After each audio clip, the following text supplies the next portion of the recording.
149. The failure of Reformations.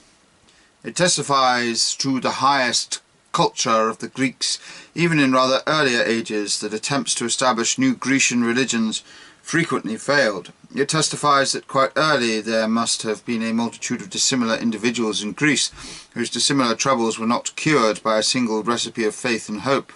Pythagoras and Plato, perhaps also Empedocles, and already much earlier the Orphic enthusiasts, aimed at founding new religions, and the two first named were so endowed with the qualifications for founding religions that one cannot be sufficiently astonished at their failure. They just reached the point of founding sects. Every time that the reformation of an entire people fails and only sects raise their heads, one may conclude that the people already contains many types, and has begun to free itself from the gross herding instincts and the morality of custom. A momentous state of suspense, which one is accustomed to disparage, is decay of morals and corruption, while it announces the maturing of the egg and the early rupture of the shell.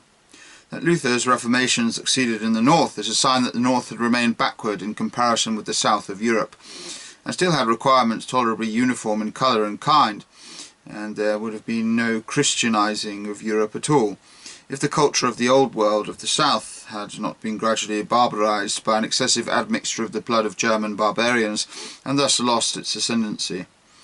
The more universally and unconditionally an individual, or the thought of an individual, can operate, so much more homogeneous and so much lower must be the mass that is there operated upon, while counter-strivings betray internal counter-requirements, which also want to gratify and realize themselves.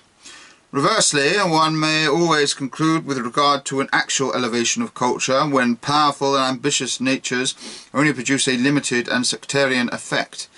This is true also for the separate arts and for the provinces of knowledge. Where there is ruling, there are masses. Where there are masses, there is need of slavery.